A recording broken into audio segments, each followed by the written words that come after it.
Good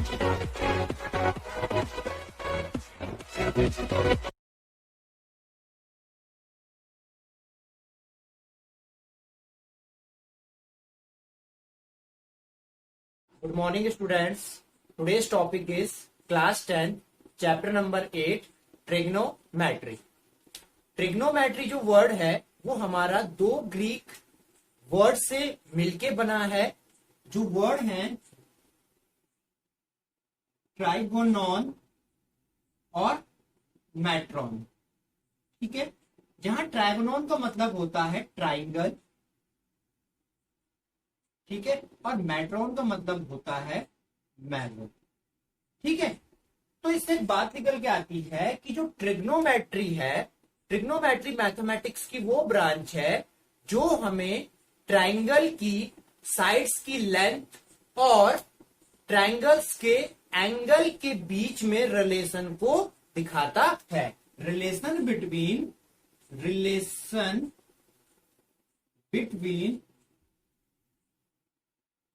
length of sides and angle of triangle. ठीक है, आगे बात समझ में। ट्राइंगल के साइड्स की लेंथ और उनके एंगल के बीच रिलेशन को दिखाता है।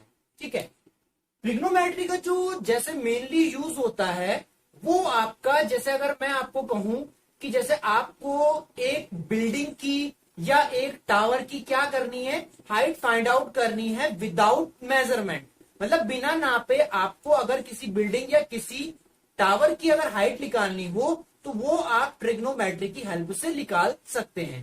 देखो कैसे, सिंपल सा एग्जांपल हम ले लेते हैं। सपोज कि हम कहते हैं कि जैसे कोई क्या है ग्राउंड लेवल पे, सपोज ये ग्राउंड लेवल है, ये ग्राउंड लेवल है, ठीक है, ग्राउंड है, और इस ग्राउंड पे क्या है, कोई एक टावर क्या है, इस पॉइंट पे क्या है, एक टावर आपका क्या है खड़ा हो रखा है, या कोई एक बिल्डिंग कह सकते हैं हम इसको। ठीक है, टावर या बिल्डिंग।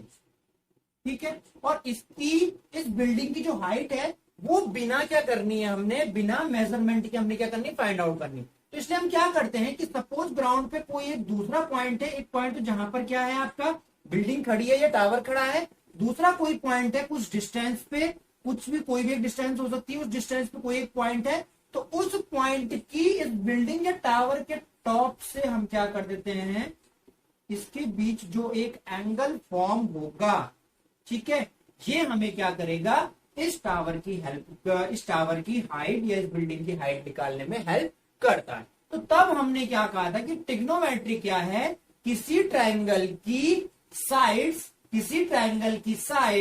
ठीक की लेंथ, किसी ट्राइंगल की साइड्स की लेंथ और उनके बीच उसके ट्राइंगल के जो एंगल होंगे, एंगल ये भी हो सकता है, ये भी हो सकता है, इनके बीच, और ये भी होगा, ठीक है, इनके बीच रिलेशन को दिखाता है। ठीक है, तो ट्रिग्नोमेट्री में हम सबसे पहले बात करेंगे ट्रिग्नोमेट्रिक रेशियोज की। ठीक है, तो ट्रिग्नोमेट्रिक रेशियोज क्या है, ट्रिग्नोमेट्रिक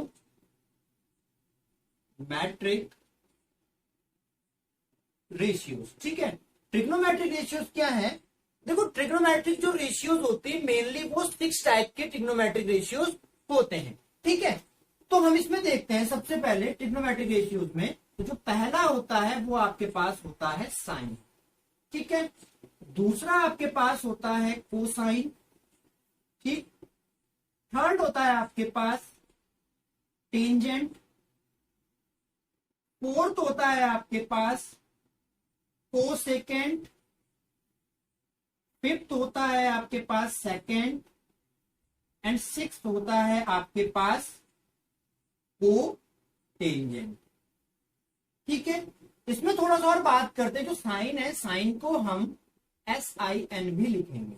ठीक है, साइन लिख सकते हैं, कोसाइन को हम कॉस लिखते हैं, टेंजेंट को हम टैन लिखते हैं, कोसेकेंड को हम कॉसेक लिखते हैं, एंड कोसेकेंड को हम सेक लिखते हैं, एंड कोटेंजेंट को हम कॉट लिखते हैं। ठीक है, तो ये आपके पास 6 ट्रिग्नोमेट्रिक रेशियोज होते हैं। लेकिन ये रेशियोज वैलिड कब होंगे, जब इनके साथ कोई एक एंगल जुड़ा होगा, कोई एक एंगल जुड़ा होगा। तो सपोज मान लो इनके साथ कोई एक एंगल थीटा क्या है, इनके साथ जुड़ा है, तो अब हम इनको कहेंगे ये क्या है, ट्रिग्नोमेट्रिक रेशियो। तो यहां पर हम इसको इस तरीके से थीटा लिख सकते हैं, पाई लिख सकते हैं। कोई भी ट्रायंगल का, कोई ट्रायंगल है एबीसी, तो आप एंगल ए बी सी भी मेंशन कर सकते हैं, ठीक है। तो अब जाके ये क्या होते हैं, वैलिड होते हैं। तो हमारे पास 6 ट्रिग्नोमेट्रिक रेशियोज आते हैं, जो क्या है, sine theta, cos theta, tan theta, cosec theta, sec theta and cot theta, ठीक है। तो ये 6 टाइप के हमारे पास ट्रिग्नोमेट्रिक रेशियोज हो गए। अब आते हैं इनके आपस में रिलेशन के बारे में, ठीक है। इनके बीच जो रिलेशन होता है वो हम देखते हैं।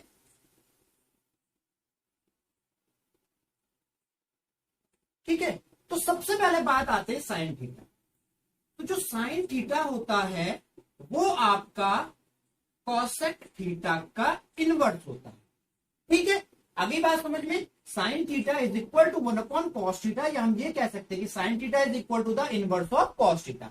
तो इसी तरीके से एक बात और निकल के आ जाती है इसमें कि क्या कॉसेक थीटा भी साइन थीटा का इनवर्स हो सकता है, ऑलवेज हो सकता है, क्योंकि जब sine theta equal to 1 cos theta होता है तो आप इसको क्रॉस मल्टीप्लाई करके कॉस थीटा यहां ली जाए, साइन थीटा यहां ली जाए, तो हम ये भी कह सकते हैं कि cosec theta is equal to the inverse of sine theta, ठीक। दूसरी चीज इसमें आती है कॉस थीटा। तो कॉस थीटा जो होता है वो सेक थीटा का इनवर्स होता है, या 1 सेक थीटा होता है। तो इसी तरीके से बात निकलती है कि sec theta is equal to 1 cos theta, ठीक। तीसरी चीज इसमें आती है आपका टेन थीटा, ठीक है। जो टेन थीटा होता है वो आपके पास होता है 1 कॉट थीटा, जिसको हम ऐसे भी लिख सकते हैं, cot theta is equal to 1/10। Clear.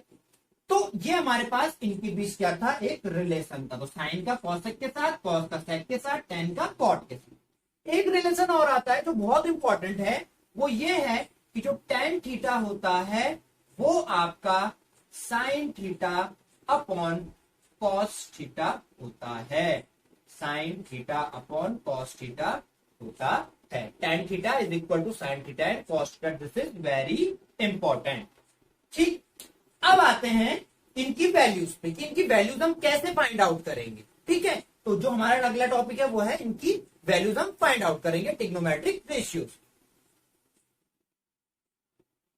इसके लिए हम क्या करेंगे, ट्रिग्नोमेट्रिक रेशियोज की वैल्यू फाइंड आउट करने के लिए सबसे पहले हम क्या करते हैं, हम एक राइट एंगल ट्रायंगल क्या करेंगे, यहां पर फॉर्म करेंगे, ठीक है। राइट एंगल ट्रायंगल, क्योंकि आपको एक चीज नोट की गई होगी कि इसमें कहीं ना कहीं ट्रिग्नोमेट्री में राइट एंगल ट्रायंगल हमारा यूज होगा। बिकॉज मैंने जब एग्जांपल दिया था बिल्डिंग वाला, तो आपको पता होना चाहिए कि जो बिल्डिंग होती है या टावर होता है वो ग्राउंड से एक स्ट्रेट होता है ग्राउंड में, जो ग्राउंड के साथ बेस के साथ 90 डिग्री का एंगल फॉर्म करता है।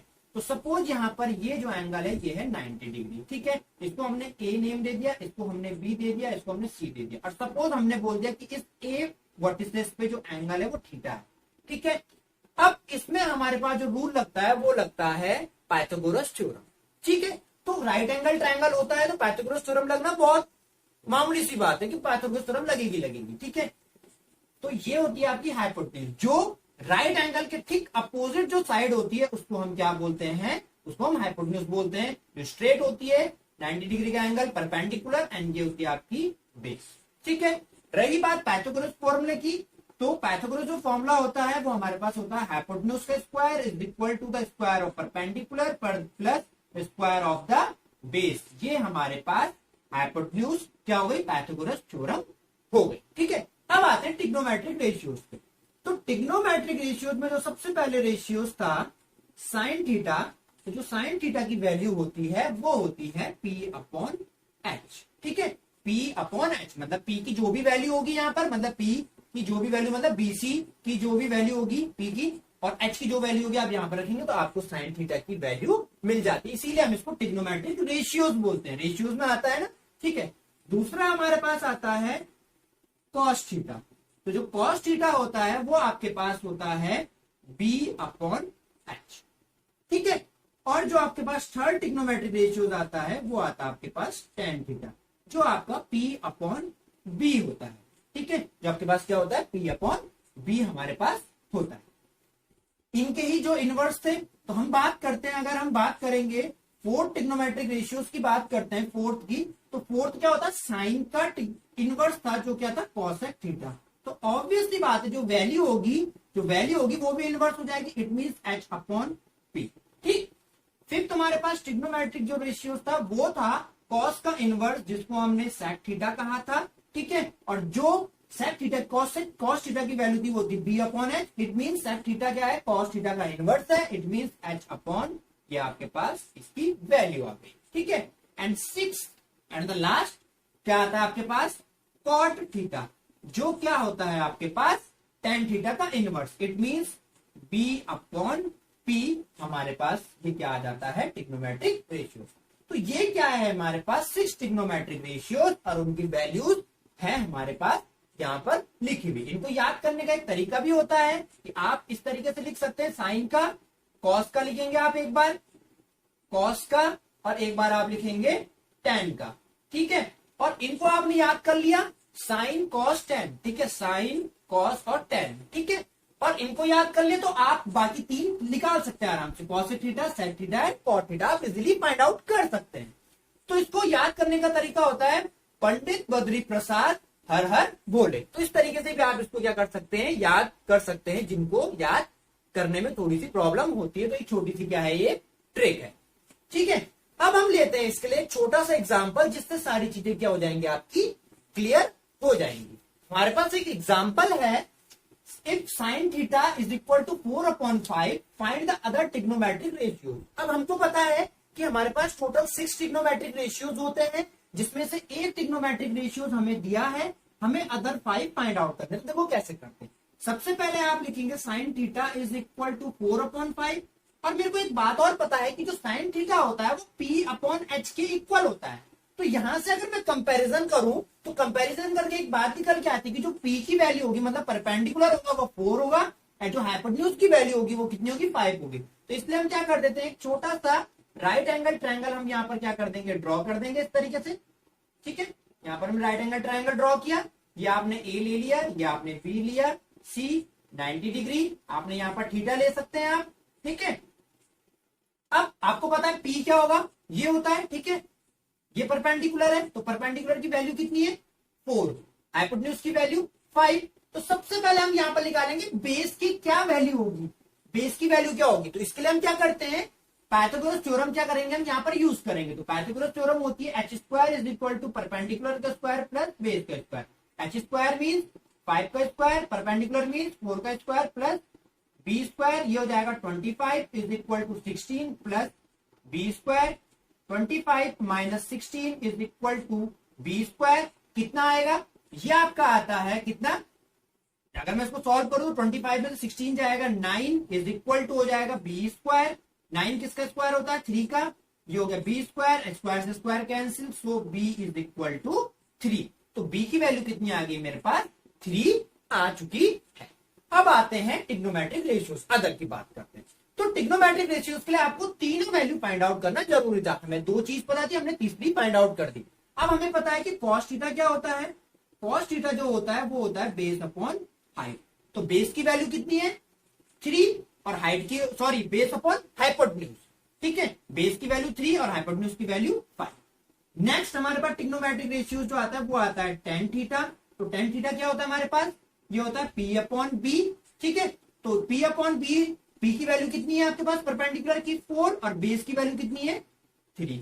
इसी तरीके से आप क्या निकाल सकते हैं, सेक थीटा भी निकाल सकते हैं। तो सेक थीटा होता है आपके पास क्या, कॉस का, सॉरी सेक की जगह पहले कॉसेक निकालेंगे, ठीक है, कॉसेक थीटा। तो कॉसेक थीटा होता है आपके पास H upon B, inverse of sine theta, it mean 4/5 sine theta, तो इनवर्स कितना हो जाएगा, 5/4, ठीक है। नेक्स्ट हमारे पास आता है सेक थीटा। तो सेक थीटा क्या होगा हमारे पास, सेक थीटा हो जाएगा हमारे पास H अपॉन, सॉरी ये H अपॉन P था, ठीक है, कॉसेक में ये होगा H upon B। H upon B क्या होगा हमारे पास, कॉस थीटा का इनवर्स, इट मीन 5/3। आप यहां से भी देख सकते हैं, आप यहां से भी देख सकते हैं। 3 निकालने के बाद आप बाकी 3 इजिली फाइंड आउट कर। और रही बात हमारे पास कॉट थीटा की, तो कॉट थीटा कितना हो जाएगा, cot theta is equal to हमारे पास होगा बी अपॉन पी, और बी की वैल्यू कितनी है 3 और परपेंडिकुलर की वैल्यू कितनी है 4। तो आप इसका इनवर्स, ये हमारे पास other trigonometric ratio find out हो गए। अब एक बात और है कि हमने यहाँ पर थीटा लिखा, तो जरूरी नहीं कहा गया है थीटा लिखे, क्योंकि ये जो थीटा एंगल है वो ए वर्टिसेस पे बन रहा है, तो आप इसको साइन थीटा की जगह साइन ए भी लिख सकते हैं, या आप इसको कॉस ए लिख सकते हैं, आप इसको टेन ए भी लिख सकते हैं, आप इसको कॉसेक ए लिख सकते हैं, आप इसको सेक ए लिख सकते हैं, और आप इसको कॉट ए लिख सकते हैं। ठीक है, तो ये एक और एग्जांपल लेते हैं इसके लिए। सपोज आपके पास है साइन ए इक्वल टू 12/13। आपको बोला कि साइन ए एंगल ए है, तो उससे रिलेटेड जितने भी ट्रिग्नोमेट्रिक रेशियोज आपको फाइंड आउट करने, तो देखो सबसे पहले मैंने यहाँ पे आपको पहला एग्जांपल दिया था, तो आप एक राइट एंगल ट्राइंगल ड्रॉ करेंगे। ठीक है, उसमें आपको क्या दिखाना है, ठीक है, इसमें मैं एक चीज बताऊंगा आपको, ये एंगल ए ले लिया, एंगल बी और एंगल सी। ठीक है, अब ये आपको पता है क्या होता है, साइन ए कितना होता है पी अपॉन एच होता है, तो आप इजीली लिख लेंगे 12, ये आ जाएगा आपका 13। पाइथागोरस थ्योरम यूज करेंगे, तो पाइथागोरस थ्योरम यूज करके कितना आता है, वैल्यू पुट करो, 13 का स्क्वायर इज इक्वल टू 12 का स्क्वायर प्लस बेस का स्क्वायर, 13 का स्क्वायर 169, 12 का square 144 plus B square, 169 minus 144 is equal to B square, 25 is equal to B square, 5 का square is equal to B square, and it mean B equal to 5। तो यहां से एक बार निकल के आई कि जो बेस की वैल्यू होगी वो कितनी होगी 5 होगी। ठीक है, हम इसको सीधे सीधे 5 लिख सकते। अब बात आती है एंगल ए की, तो इसका मतलब यहाँ पर थीटा नहीं है, एंगल ए, जैसे मैंने लास्ट में भी आपको बताया था कि एंगल ए, आपको एंगल ये वाला देखना है। ठीक है, इसकी बात होगी, तो ये आपका 90 होता तो बहुत इजी है निकालना, आपको मैंने पहले भी बताया था। ठीक है, ये आ जाता है आपके पास कॉस ए कितना होगा बी अपॉन एच, कितनी आ जाएगी वैल्यू कॉस ए की, कॉस ए की होगी बेस अपॉन परपेंडिकुलर, तो सॉरी हाइपोटेन्यूज, तो 5/13। ठीक है, इसी तरीके से आपके पास tan ए आता है, तो tan ए कितना आएगा P अपॉन बी। ठीक है, कितना आएगा P अपॉन बी, ये आपके पास आएगा 12/5। इसी तरीके से अगर मैं कॉसेक ए निकालूं, तो कॉसेक ए कितना होता है, कॉसेक ए होता है H अपॉन P, जो आपका 13/12 आएगा। अगर मैं सेक ए निकालूं, तो सेक ए कितना होता है आपके पास, H अपॉन बी होता है, जो आपके पास 13/5 आता है। और लास्ट होता है आपके पास कॉट ए। ठीक है, कॉट ए, तो कॉट ए कितना होता है आपके पास, कॉट ए होता है बी अपॉन पी, जो आपके पास आता है कितना 5/12। ठीक है, तो ये तो थे आपके पास एंगल ए।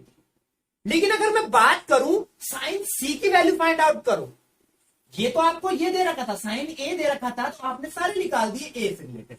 लेकिन अगर मैं बोलूं what is the value of sine c, तो साइन सी की कैसे निकालेंगे, इसमें ध्यान दो जरा, सबसे पहले ध्यान देना एक चीज। ठीक है, इसमें ध्यान देने वाली बात यह है कि जब हम साइन सी की वैल्यू निकालने पे जाते हैं, तो याद रखना जहां पर एंगल होता है उसके ठीक अपोजिट वाली जो साइड होती है उसको हम परपेंडिकुलर मानते हैं, उसके ठीक आगे वाली साइड परपेंडिकुलर मानते हैं, और हाइपोटेन्यूज के साइड, जो हाइपोटेन्यूज के साथ जो साइड एंगल फॉर्म कर रही है उसे हम बेस मानते हैं। अगर हम बात करें एंगल सी की, तो एंगल सी के ठीक आगे वाली लाइन क्या हो जाएगी, जो ये ए बी है, ये क्या हो जाएगी आपकी परपेंडिकुलर हो जाएगी जब आप एंगल सी से देखोगे।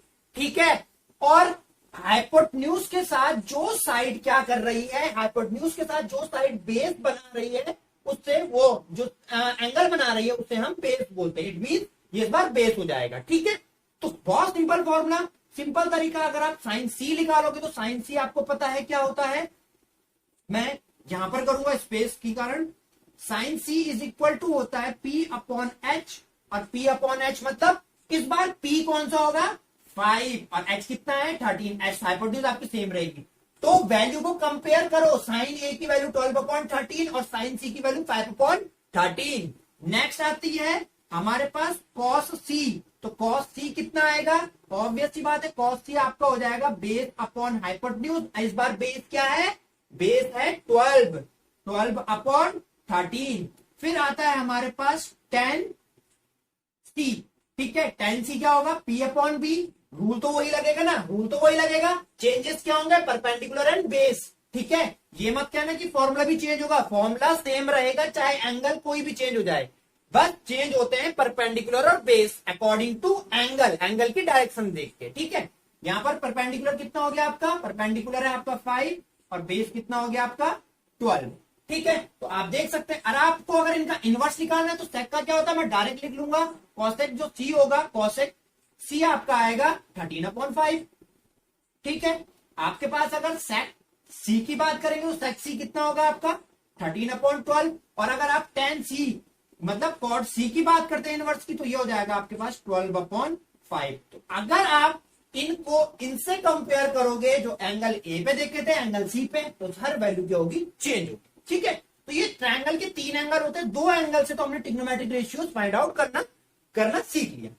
अब हम अगर बात करें कि एंगल बी कहां है, एंगल बी क्यों नहीं लिया, तो एंगल बी की हमें एक पर्टिकुलर वैल्यू पता है जो क्या है 90 है, क्योंकि राइट एंगल बन रहा है, और जो 90 डिग्री अगर हम यहां पर 90 रख देंगे सब जगह में, ठीक है, तो उसकी एक अलग से पर्टिकुलर वैल्यू निकल के आती है, जो हम नेक्स्ट एक्सरसाइज में क्या करेंगे, डिस्कस करेंगे कि एक पर्टिकुलर एंगल के लिए ट्रिग्नोमेट्रिक रेशियोज की वैल्यू क्या क्या होती है।